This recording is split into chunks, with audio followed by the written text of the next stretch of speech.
Assalamu alaikum wa rahmatullahi wa barakatuh. Wa alaikum assalam wa rahmatullahi wa barakatuh. Uhali gani mpenzi mtazamaji wa Ruwaha TV? Leo tupo kwenye kipindi chako cha Ijue Dini Yako, na leo tutakuwa tuna mada ya Zakatul Fitr. Tuko na shehe wangu hapa, atajitambulisha. Baada ya hapo tutaingia moja kwa moja kwenye mada yetu. Karibu sana shehe. Naam, kwa majina naitwa Muhammad Ali Hassan. Leo hii insha Allah kwa mapenzi ya Allah tabaraka wa taala, kama vile ambavyo tulivyoweza kutanguliza utambulisho wetu, lengo letu la kukutana katika maeneo haya, lengo ni kuielezea ama kukumbushana na Waislamu kuhusiana na swala zima la zakatul fitri. Sheikh Muhammad Ali, naam, tukianza na kutambua zakatul fitri ni nini? Swali zuri sana. Zakatul fitri ni sadaka ya lazima ambayo sadaka hiyo inatolewa kwa kila yule ambaye mwenye uwezo wa kuitoa. Ima unaweza ukaitoa masiku ya machache ya kuisha kwa mwezi mtukufu wa Ramadhani, unaweza ukaitoa hiyo zakatul fitri, au ukaitoa baada ya kuondoka kwa Ramadhani, yani tunamaanisha ni tarehe moja ya mwezi wa Shawwali, unaweza ukaitoa zakatul fitri kabla ya kuswali swala ya Eid. Lakini kiufupi zaidi ni kwamba zakatul fitri ni sadaka ya lazima ambayo inatolewa kwa kila yule ambaye mwenye uwezo wa kuitoa zakatul fitri, basi itakuwa kwake ni lazima kuitoa zakatul fitri. Nikirejea hapo. Naam. Kwa hiyo zakatul fitri tunataka tutoe kabla ya watu kuswali swala ya Eid. Naam. Zakatul fitri inatolewa kabla ya watu hawajaswali swala nini? Ya Eid. Na ikitokea kama itatolewa baada ya watu wameshaswali swala ya Eid, hii itakuwa sio zakatul fitri, bali hiyo itakuwa ni sadaka kama sadaka zingine. Na ni mahusiano gani ambayo yanapatikana katika 10 hili la mwisho, au kuna mahusiano yapi kati ya zakatul fitri na 10 la mwisho katika Ramadhani? Katika Ramadhani zakatul fitri ina mahusiano makubwa sana katika mwezi huu mtukufu wa Ramadhani, na hasa katika 10 hili la mwisho. Katika miongoni mwa mambo ambaye yanayofanyika katika 10 hili la mwisho, ikiwemo ni hiyo zakatul fitri imo ndani ya 10 hili la mwisho. Uwezo kaihadithia zakatul fitri katika 10 la kwanza wala 10 la pili, bali zakatul fitri itapatikana katika 10 hili la mwisho. Hapa ndipo pahala pake sahihi hata kuihadithia zaidi ya zakatul fitri. Na nini hekima sasa ya zakatul fitri? Zakatul fitri hekima zake ziko nyingi sana, lakini tunaweza kutungamana na muda wetu jinsi ulivyo, tunaweza tukazitaja zile ambazo ni kuu zaidi. Jambo la kwanza kabisa ya hekima ya zakatul fitri, sheria imeweka zakatul fitri kwa lengo kuu. Kwanza ni kuweza kuwaliwaza, kuweza kuwasaidia wale watu ambao wasiokuwa na uwezo, ili na wao waweze kufurahia vizuri katika siku ya Eid, kwa sababu siku ya Eid ni siku ya furaha kwa Waislamu. Na kama ni siku ya furaha kwa Waislamu, si vyema kumuona Muislamu mwenzako anagonga hodi katika mlango wako, anakuja kukwambia naomba bwana unisaidie chakula, unisaidie kitu fulani. Na ndio maana sheria imekuja kuweka zakatul fitri. Jambo la kwanza kabisa ni kuondoa hii adha ya kuombaomba kwa hawa maskini na mafukara katika ile siku ya Eid, kwa sababu ni siku ya furaha. Kwa vile ambavyo Waislamu wanavyofurahi Waislamu wengine, na hawa vile vile mafukara na hawa maskini vile vile wapate kufurahi kwa wao, kwa sababu hii ni siku ya nini? Siku ya Eid, na kuondokana na kuombaomba kwao katika siku hii. Ama hikma ya pili, nimesema nitataja 2.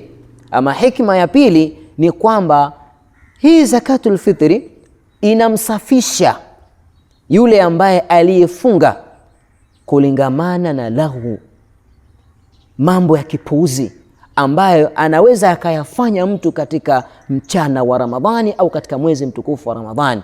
Maana yake kana kwamba anaisafisha funga yake kwa kuweza kutoa hiyo zakatul fitri. Na hizi ndio hikma kubwa sana za kutoa hiyo zakatul fitri. Na kama narudi nyuma kidogo, naam, zakatul fitri mtu anatakiwa atoe shilingi ngapi?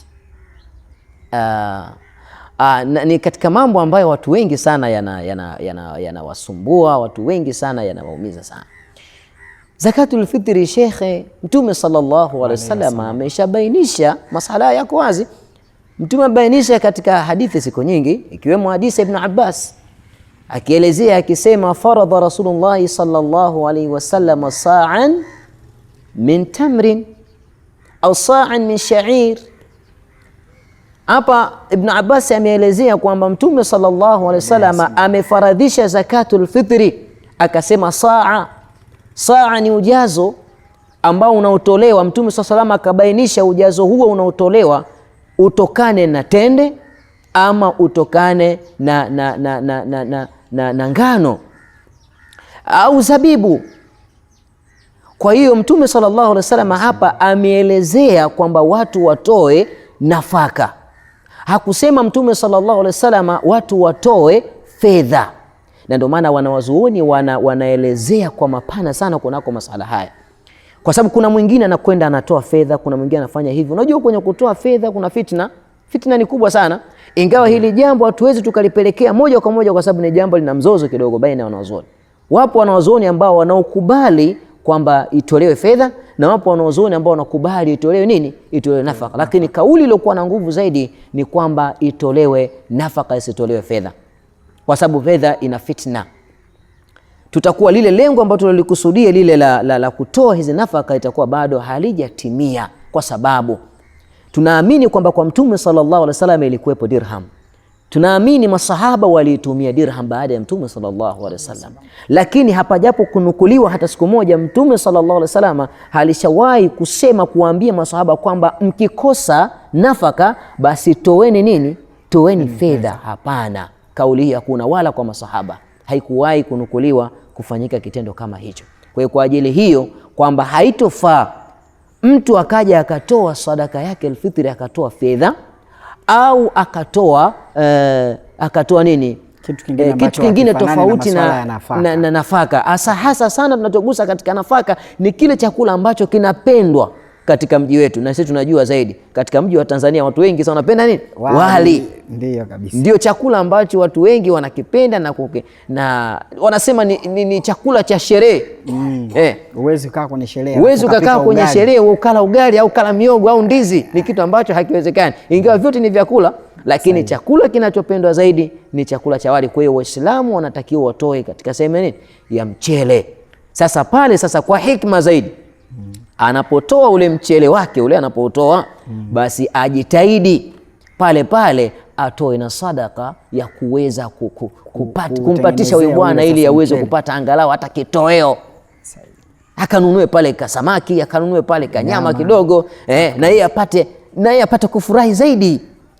Au wampe yule zakatul fitri kama ni mchele, haijalishi. Inawezekana kwenye mji watu akawa ni mmoja tu maskini, lakini watu wote waliokuwa ndani ya mji huu wanampelekea zakatul fitri huyo hata kama ni mmoja. Sasa inawezekana akapata mchele ni mwingi zaidi, sheria inamruhusu akitaka kuuza auze, atauza kidogo, atanunua nyama kidogo, atanunua nini. Sasa mamlaka yake yeye mwenyewe. Kwa hiyo miongoni mwa makosa ambayo tunayafanya Waislamu ni kwamba tunatoa fedha, lakini zile fedha ambazo tunazotoa na kuwakabidhi kama viongozi wa dini, baadhi yetu sisi kila mmoja imani yake anayejua nyingine ni kwenda kumfitinisha baina yake na Allah tabaraka wa taala. Kunako hizo fedha mwisho wa siku atakosa kuzifanyia kama vile ambavyo vinavyotakikana. Kwa hiyo ni bora zaidi watu wakaandaa kama sehemu ya nafaka ya chakula ni mchele huu, basi wakautoa kwenye hapo kwenye kutoa zakatul fitri. Naam. Kuna changamoto. Aidha mimi ni mgeni katika eneo fulani ambalo nimefika, niko hapa labda kikazi au kwa mambo mengine. Alafu nikawa na wakati mgumu kutambua ni yupi anafaa kupata zakatul fitri katika hilo eneo ambalo mimi nipo. Nini natakiwa nifanye? Hapo natakiwa kufanya ni kwamba kuwakabili viongozi ambao watakaopatikana katika maeneo haya, kwa maana kuna mashehe, kuna maustadhi. Tunaamini katika miongoni mwa protokoli za kiongozi, uwezi ukawa ni kiongozi tu upo unaongoza jamii yako ya Kiislamu alafu usijue idadi ya maskini na mafukara ambao walioko katika mji wako. Kwa tunaamini hawa viongozi wetu wa dini wanatambua eneo gani na eneo gani kuna watu ambao wenye kuhitaji na ni mafukara na maskini. Kwa hiyo ni bora basi mtu asiyejua basi akaichukua ile zakatul fitri yake akaipeleka kwa shekhe, akaipeleka kwa ustadhi, na ustadhi akawafikishia wale ambao wanaohusika zaidi Je, ni halali mtu kupeleka zakatul fitri yeye mwenyewe? Inafaa kama kuna mtu amemwona kuna fulani yule fakiri na akajithibitisha na hilo, basi anampelekea zakatul fitri yake na inafaa, sio mpaka kwenda kwa Sheikh. Kwenye zakatul fitri ambayo tunaenda kutoa, umeainisha hapa inatakiwa mtu atoe chakula pendwa katika eneo hilo ambalo yeye yupo. Ukiachana na vile ambavyo vimezungumziwa katika Qur'ani tukufu au vile ambavyo Mtume Muhammad sallallahu alaihi wasallam ambaye ameweza kuzungumza. Je, mtu kama ni mchele anatakiwa apeleke kilo ngapi? Naam, ni jambo zuri sana. Kwa takwimu ya haraka ni kilo 2.5. Kwa takwimu ya haraka ni kilo 2.5. Kilo 2.5 anatakiwa atoe. Hicho ndio saa ya Mtume sallallahu alaihi wasallam, ni kilo 2.5. Hukumu yake ni ipi katika sheria ya Uislamu kwenye swala zima la zakatul fitri? Hukumu katika swala zima la zakatul fitri, hii ni faradhi. Hukumu yake ni faradhi, kwamba ni jambo la lazima, kwamba hili ni jambo la lazima kwa kila Muislamu, awe wa kike awe wa kiume, awe ni mdogo awe ni mkubwa, awe ni mtumwa awe ni muungwana, awe ni mtu ambaye ni mtu mzima. Tuzungumza manake ni mwanamume mwanamke, lakini kama ni mtu mzima basi ni wajibu kwake kuweza kulitekeleza jambo hilo. Baadhi ya wanazuoni wakaenda mbali zaidi, wakasema hata mimba iliyoko katika tumbo la mama inatakiwa pia itolewe nini? Itolewe zakatul fitri. Kwa hiyo sasa hapo kuna kitu hapo nimekipata. Kwa maana hiyo, kwa mfano mimi baba mwenye mke mmoja alafu na mtoto mmoja. Hapo inatakiwa nifanyaje? Nitoe kilo 2.5 kwa idadi ya watu tuliokuwepo, manake ni watatu, au natoa tu kilo 2.5 kwa niaba ya watu wote? Hapana, kila mmoja pale atahusika na kilo 2.5. Kwa hiyo mtapiga idadi ya watu mlioko pale. Kwa hiyo kama baba wa familia natakiwa nitoe mimi, nimtolee mke wangu, nimtolee na mtoto. Kwa hiyo inakuwa kilo ngapi hapa? Kilo 7.5. Tutapiga hesabu hiyo, utapata idadi hiyo, basi hizo ndizo utakwenda kuzitoa zakatul fitr. Je, ni sahihi mtu kumtolea zakatul fitri mtu wake ambaye aliyekuwa mfu? Hapana, mtu ambaye alishafariki tayari huwa hatuwezi kumtolea zaka, kusema namtolea bibi alifarikigi, mtoto wangu, mke wangu alifarikigi namtolea zakatul fitri. Hapana, kwenye Uislamu hatuna masala hayo. Naam, barabara kabisa, na tumehitimisha kipindi chetu cha Ijue Dini ya Kiislamu. Ulikuwa nami Sheikh Yassin bin Mkaramoyo, ukiwa sambamba kabisa na mwalimu wetu Sheikh wetu Muhammad Ali katika kipindi chetu cha Ijue Dini ya Kiislamu. Na kusema hayo, ninatamatisha kipindi hiki cha Ijue Dini ya Kiislamu kwenye hapa Ruwaha TV. Mpaka wakati mwingine, asante sana.